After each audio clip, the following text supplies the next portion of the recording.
Arrematar Sim. esse assunto de Gafisa, eu acho importante você trazer aqui os pontos, né, suportes e resistências para um papel que, olha, se tem uma palavra que dá para caracterizar a Gafisa em 2023, é volatilidade, né, Brondi? Perfeito, Vini. O que a gente vê em Gafisa, né, é o movimento de short squeeze. No mercado, você tem ali os compradores, que são os buyers, né, em inglês, e os vendedores, que são ali os shorts, que são as pessoas, os investidores que estão apostando na baixa do ativo. Na Gafisa, né, como aí o Gui falou, muita gente já estava prevendo aí um corte de juros, por exemplo, e começou a comprar a Gafisa, vamos supor. Depois veio a notícia de que Gafisa vendeu sua participação aí, na Fazano Itaim, o que significa mais caixa na empresa. Então, isso atrai outros compradores. E se você tem ali na empresa, nessa ação, né, muitos investidores que estão apostando contra, ou seja, que estão com posição vendida no papel, e o papel ele começa a subir muito, por exemplo, com essas duas perspectivas de melhora na ação da empresa e mais compradores, se você tem muitos shorts ali, existe uma coisa no mercado que é chamada de margem. Esses shorts, eles têm que... o banco, né, ele chama a margem para esse short para ele continuar a sua posição vendida. Se a ação começa a subir muito, ele vai chamando margem, a um ponto que o investidor que está apostando contrário ao movimento da ação de alta, né, o investidor que está apostando na queda da ação, ele vai ficar inviável para ele manter essa posição. Então, ele tem que recomprar o ativo para encerrar a sua posição. Então, isso vira uma bola de neve que acaba tendo muitos compradores para a ação e poucos vendedores. Então, a ação, ela deslancha, né? A gente viu a Gafisa sair de R$ 5,50 para R$ 29,00. Então, fechou ontem em 30. Exatamente, fechou ontem em 30. Então, foram vários fatores que foram alimentando ali, foram crescendo os compradores no ativo, né? Por exemplo, essa perspectiva aí do Gui, não é a perspectiva só dele, existem outros investidores do mercado que pensam como ele, então começou a comprar Gafisa, então anuncia essa venda do Fazano Itaim, outros investidores surgem, o preço vai subindo, vai ficando mais caro para o investidor que está vendido no ativo. Se tem muitos investidores vendidos, eles vão encerrando suas posições. Para encerrar sua posição, ele tem que fazer o quê? Tem que recomprar o ativo. Então, isso cria mais compradores para o ativo. Então, o ativo ele deslancha, ele sobe muito rápido, ele sobe muito forte. A gente viu a Gafisa, como eu falei, saindo de R$ 5,50 para R$ 29,00. Um movimento claro de short squeeze. Então, é o que a gente vê aqui no meu gráfico, né? Eu vou até colocar aqui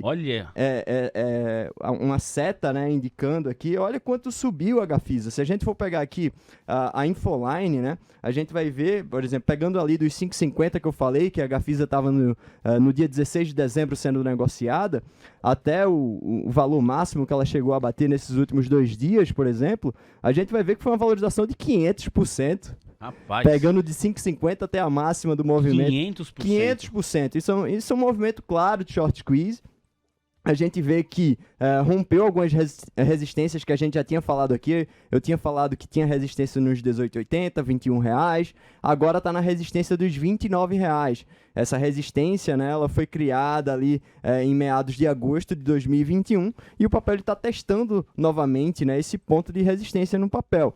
É muito difícil a gente traçar aqui futuros movimentos desse papel, porque pode ser que os shorts eles continuem fechando suas posições, tendo que recomprar os ativos, e se isso acontecer, por exemplo, o ativo ele tem caminho livre para subir para os 43, que é o outro ponto de resistência, né, mais importante que o papel tem depois dos 29. Então, a gente pode ver o papel sim indo para os R$ 43,00, mas como todo mundo aqui falou, né, é um movimento muito arriscado você entrar no papel agora. Se for entrar, entra com stop, entra com uma perda limitada, ou seja, já entra na operação de compra, se quiser entrar, né, para ver se vai subir ainda mais, entra com stop ali, por exemplo, na mínima de hoje. A mínima de hoje foi nos 23,64, é um ponto legal. Você já entra ali no home broker, né, já com stop, para se o papel ele não continuar essa subida, né, se os shorts eles não continuarem fechando suas posições e o papel cair, desabar, você tem uma segurança, você já está vendido ali nos 23,64 para não cair, né? Muito. Não se machucar não se demais. machucava demais se der tudo errado. Olha, quero passar a bola aqui pro Gui Cunha e fazer a pergunta para ele, a última aqui da tarde de hoje, sobre Gafisa. E Gui, fica à vontade, viu, para complementar qualquer ponto que você achar necessário. Se quiser falar também de outras empresas.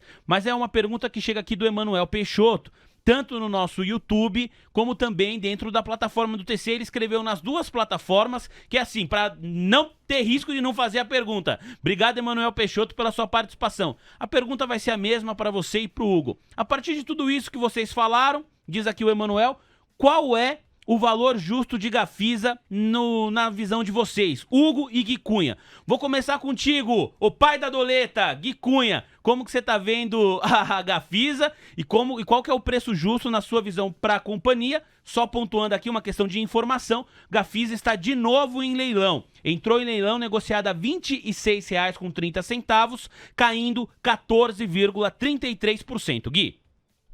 Boa. Ô Vini, nós temos um dado retrovisor da companhia, a qual já não faz mais tanto sentido a gente trazer isso a um valor presente para que a gente possa calcular o estudo. O Hugo, que é analista, ele pode falar 1000 vezes melhor do que o pai aqui, mas eu esperaria naturalmente o mínimo da apresentação do balanço do quarto trimestre, que é um dado retrovisor também, mas mais atualizado, e aí sim colocar em pauta tudo que a companhia gerou de caixa com essa venda, e aí trazer um preço justo mais consciente, mais racional. Porque senão, Vini, a defasagem que nós iremos ter com a apresentação do balanço do terceiro trimestre e toda essa muvuca que aconteceu na companhia, que nem muito bem foi falado, o short também gerou compra, e aí esse movimento ele não é sólido, é um volume que ele tende a trazer de volta. Então, assim, para mim, Gafisa hoje já está num patamar esquisito de caro, tanto técnico como também quando a gente tiver mais dados coletados para trazer uma análise fundamentalista mais aprofundada, mas eu vejo que quem falar um preço justo hoje para a Gafisa, sem consolidar um balanço de um quarto trimestre, ter também aí as perspectivas da própria companhia, como é que ficou com a de societário, tudo que a gente pode trazer adicional além dos números apresentados, acaba sendo, entre aspas, meio que um chutômetro. Por isso que eu falo que é muito complexo o case de Gafisa após esse movimento, e aí eu ficaria 100% de fora do papel e olharia mais as demais companhias que detêm já um número mais sólido, seja ele bons ou ruins, mas os números são mais evidentes, como, por exemplo, uma Cyrela da vida, aonde a grande maioria dos researches já traz a empresa também como no radar ou em suas carteiras recomendadas a preço de 19, por exemplo, né? Então, assim, o grande consenso de uma Cyrela da vida é 19, o papel negociando perto de 14. Então, você começa a entender algumas assimetrias que podem vir a ser corrigidas de um formato mais saudável ao invés de Gafisa. Eu só arrisco a dizer algo a respeito de preço, além do técnico de Gafisa, pós apresentação do quarto trimestre, e até mesmo é um dos balanços que eu gostaria de ouvir o diretor de relações com os investidores, as perspectivas da companhia daqui para frente. Tá mais fácil falar do dólar futuro do que de Gafisa, hein, Gui Cunha? É exatamente isso. E apesar de tudo, né, ele teve uma oscilação bem brusca na data de hoje. O Pearl, apesar de ter vindo forte, mas veio longe do forte esperado pelo mercado. Então aí o dólar agora acaba de romper regiões bem significativas e o dólar agora volta a ter o 5,399, o famoso 5,40 aí, como a principal resistência não só do contrato, mas inclusive enxergamos aí nos próximos meses. Então o dólar está bem mais fácil do que a Gafisa, com certeza. Gui, muito obrigado, um abração para você, obrigado pela disponibilidade de sempre, parceiraço aqui do Almoço de Negócios, de toda a TC Rádio, um beijo, valeu Gui Cunha, bom fim de semana. Valeu, meu querido, obrigado, bom fim de semana e até mais tarde. Tamo junto, Gui Cunha, que volta aqui a nossa programação sempre na sua TC Rádio. Ô Hugo, vou te fazer a mesma pergunta aqui, né? É difícil mesmo cravar um preço pra Gafisa nesse cenário, Hugão? Olha, no atual valuation dela ali, né, 1,5 bilhão de market cap, e aí você tira a dívida, faz todos os ajustes ali, ela tá negociando, acho que 0,55 do valor patrimonial agora, nesse nível de preço. Com a taxa de juros quase 14, ela teria que entregar para estar nesse valor justo, nesse nível de valuation aí, 7, 8% de ROI. 7, 8% de ROI, a gente está falando de um lucro líquido ali anualizado na faixa de 120 milhões de reais. Ela não entrega lucro líquido. De 120 milhões de reais no ano. Não. Se ela seguir nesse ritmo de crescimento, ela vai fazer uma venda ali de 1 bi 200, 1 bi 300 anos. Vamos dizer que melhore toda a dinâmica do setor, ela consiga recompor a margem dela para 37%, 38%. Ela vai conseguir entregar um ROI de 10%. Então a gente está falando de pouco mais, de repente, 120, 160 milhões de reais. Quando a gente dividir pelo valor patrimonial, vai dar um ROI de 10, 11, abaixo de custo de oportunidade. Então ela tem uma dificuldade de execução operacional grande para fazer com que isso volte. A gente tem inflação de materiais ainda alta, a gente tem cenário de juros e ela está endividada alto. Tem todos os fatores que atrapalham essa recuperação operacional da companhia para justificar esse nível de preço. Então, o que eu posso dizer, quando você olha os pares um pouco mais desafiadores, mais difíceis, né, como Tecnisa e outras companhias, eles já estão meio num múltiplo parecido, 0,40, 0,50 do valor patrimonial. Só que a empresa tem todo esse ponto aí pela frente. Juro alto, material alto, difícil recompor margem, pode continuar vendendo, acelerando, mas não sei se recompõe essa dinâmica operacional para justificar um valuation acima de 0,55. É isso. Então, target price dela hoje, não dá para falar que ela vale R$47 uma vez valor patrimonial. Não dá. Por conta da venda de um ativo do Hotel Fasano, que é um hotel high-end, beleza, justifica talvez o valor patrimonial. Agora, um apartamento hoje, se você tentar vender ele de maneira forçada, que é o que o mercado fala, você vai ter entre 30% e 40% de desconto para poder sair do ativo. Então, se você faz esse trabalho no estoque, e você pega o Land Bank, que hoje está perto de 12 bi, né, de VGV, e trabalha com 30%, a gente está falando de 3 bilhões, mais 800 milhões ali de estoques, né, nesses 40%. Tira a dívida de 1 bi, a gente está falando de 2 bilhões e 800, mais ou menos. 2 bilhões e 800, a empresa poderia valer aí os 47 nessa análise, tá? Agora, para valer essa análise, deveria o quê? Ter margem bruta de 30, para cima de 30, uma estrutura de capital bem mais enxuta, para não ter o risco financeiro. Então, tem diversos pontos, né, que você tem que analisar na companhia que não deixam confortável para achar que ela vale os R$47, que é o valor patrimonial.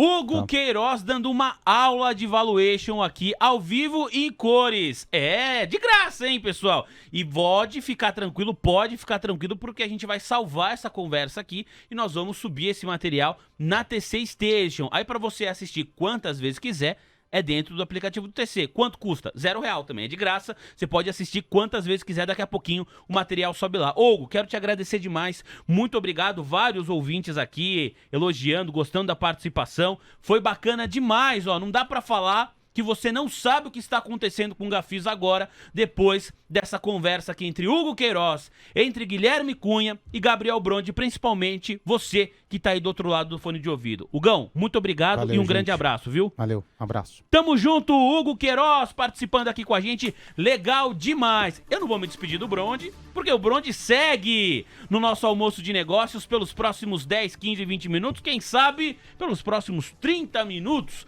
O Brondi tá aqui com a gente. O Brondi tá 30 minutos? Não, a gente vai até as 2 horas, Brondi. Ó, importante falar de Gafisa, né? Tudo isso que tá acontecendo envolvendo a empresa, porque às vezes a pessoa fala, perdi a oportunidade da vida. E o fundamento, o Hugo deixou claro aqui, o próprio Gui Cunha falou sobre isso também. Sim. O fundamento da companhia não mudou lá grandes coisas. Fez uma venda importante, que foi do Hotel Fasano Itaim, realmente, mas esse movimento que você mostrou aí pra gente, que eu até brinquei, no outro dia, eu falei, parece uma árvore de Natal de um lado só, porque é gap atrás de gap, o papel disparou. Realmente é um movimento técnico de mercado que você trouxe o nome aqui, o short squeeze, né? Exatamente, é o short squeeze. Se puder colocar a minha tela novamente, né? Você teve uma sequência, a gente teve uma sequência de vários fatos, né, que aconteceram na empresa. A gente tem até essa disputa aí judicial, né, que está acontecendo, que andou conturbando aí realmente o cenário da Gafisa nos últimos meses, né? Mas a gente teve uma sequência de fatos. A gente teve até o Rally de Natal. A gente teve essa perspectiva que o Gui teve, não é só ele que tem, outras pessoas também têm, então isso também, os investidores eles correm para comprar o papel. Então a gente teve esse anúncio de venda da Fasano Itaim. Então, isso também chama investidor para comprar a Gafisa. Então, até o cara que não estava sabendo de nada disso, vê o papel da Gafisa rompendo essas duas médias móveis aqui, por exemplo, a média móvel de 100 e de 200, até o cara que não tá sabendo de nada, Vini, ele olha pro papel e diz, eu vou comprar também. Ele fala, ih! Eu vou comprar também. Então, aí você tem um grande problema, que pro comprado não é um problema. Pro comprado é ótimo. É que você tem um bocado de investidor com posição vendida no papel, e que fica com essas sequências de altas, né? Fica muito caro para ele manter essa posição vendida que ele tem no papel. Então o que é que ele tem que fazer? Encerrar a posição vendida. Como é que ele encerra a posição vendida? Recomprando as ações. Então você cria uma bola de neve diante das notícias, diante dos últimos fatos, que faz com que o papel ele deslanche, né? Ele suba muito rápido e muito forte. Sem nenhuma explicação em relação a setor, a macroeconomia. Pode ver, o Ibovespa ele não está nessa guinada aqui. A gente não tem outros ativos do mesmo setor nessa guinada aqui. Realmente foram a sequência de notícias que fizeram o papel chegar a isso. E quem estava comprado, né? Quem comprou ali nos R$5, R$5,50, realmente se deu muito bem. E eu acho que o melhor seria realmente finalizar a posição, né? Encerrar a posição aí, porque como o Hugo mesmo falou, o Gui falou, né? Existe muita incerteza se esse preço realmente vai ser um preço sustentado por muito tempo. A gente sabe que não está fácil a macroeconomia no Brasil, a perspectiva não é tão boa assim, né? Se a gente tem uma perspectiva de maior gasto público, que é o que o novo governo defende bastante, a gente também deve ter uma perspectiva de maior inflação e, consequentemente, uma maior taxa de juros, o que prejudica bastante o setor imobiliário. Então, você que comprou aí o papel na região dos R$5, R$10, né? Eu acredito que o melhor seria, pelo menos, diminuir um pouco essa posição, visto que a gente tem vários analistas aqui falando que talvez não seja sustentado aí esse preço. Boa, Bronde. Ó, a participação do Bronde, né? A gente começa aqui hoje falando sobre Taesa. O Bronde veio para falar sobre Taesa e fez esse adendo aqui dentro da conversa, né? De Hugo, de Gui Cunha, porque a análise gráfica para a gente entender o movimento que aconteceu com o Gafisa também era bastante importante para você ver, né? Com, assim, ilustrar de fato a alta expressiva que aconteceram nos papéis ordinários da companhia. Aqui dentro do YouTube, o Hércules diz, ó, posso opinar sobre Gafisa? Eu tenho papel desde 2019 e 2020. Ele falou, na opinião dele, tem gente que está sabendo informações que ainda não foram divulgadas. Quer dizer, o Hércules comentando aqui, Hércules Privado é o nome dele. Aí é uma outra história, né? Que a gente tem que ver também se isso de fato acontece ou não. Que a informação pública que todos nós temos é essa que o Bronde falou aqui. Essa negociação envolvendo o Hotel Fasano Itaim. Agora,